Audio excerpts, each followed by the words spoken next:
ষোড়শ ও সপ্তদশ শতাব্দীতে মোগল সম্রাটদের পৃষ্ঠপোষকতায় অবিভক্ত বাংলায় রেশম শিল্পের প্রসার লাভ করে। সেই রেশমই কালে কালে রাজশাহীর প্রধান পরিচয় হয়ে ওঠে সিল্ক সিটি। 2002 সালে বন্ধ হয়ে যাওয়া রেশম কারখানা 2018 সালে আবারও চালু হয়। রেশমের সুদিন ফেরাতে এ সময় নেওয়া হয় 153 কোটি টাকার 4 প্রকল্প। গোটা বাংলাদেশে কিন্তু আমরা এই কৃষকদের রেশম চাষের জন্য প্রশিক্ষণ দিচ্ছি। এটা হলে আমাদের এই দরিদ্র চাষিদের তাদেরকে আমরা এই ট্রেনিংয়ের মাধ্যমে এই তুঁত চাষে আরও অধিকতর ফলপ্রসূ তাদেরকে করতে পারবো এবং সেখান থেকে তারা কিন্তু লাভবান হতে পারবে। জিআই পণ্য হিসেবে স্বীকৃতি লাভ ও দেশে বিদেশে জনপ্রিয়তা থাকা সত্ত্বেও এই শিল্প এখন হুমকির মুখে। বর্তমানে রাজশাহী সিল্কের অস্তিত্ব কাগজে কলমে, কারণ বিদেশ থেকে আমদানি করা কাপড় দেশে পরিচিতি পাচ্ছে রাজশাহীর নামে।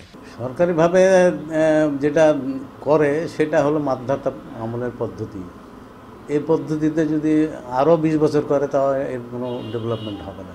বিভিন্ন জায়গায় কিন্তু আপনার পলি গাছ এবং পলি পোকা তৈরির জন্য তুঁত গাছ আছে, সেইগুলিকে রক্ষার জন্য কোনো উদ্যোগ এখন পর্যন্ত আমরা সরকারের পক্ষ দেখছি না।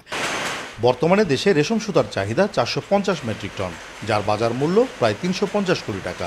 মোট চাহিদার 410 টন আসে চীন থেকে, যাতে খরচ হয় প্রায় 300 কোটি টাকা। অথচ 1991 সালের আগে চাহিদার 90% পূরণ হতো দেশি সুতায়। 1 থেকে 1.5 টনের বেশি উৎপাদন হয় না।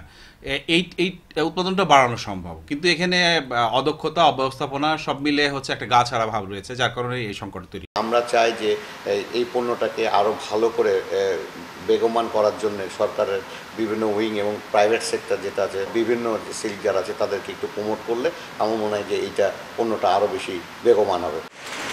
জিআই সনদ পাওয়ার পর রেশমের চাহিদা বেড়েছে, তবে দেশে বিদেশে ব্র্যান্ডিংয়ের ক্ষেত্রে সরকারি উদ্যোগ এখনও কম। সংশ্লিষ্টদের অপেক্ষা রেশমের সুদিন ফেরার। কাজী শাহেদ, দেশ টিভি, রাজশাহী।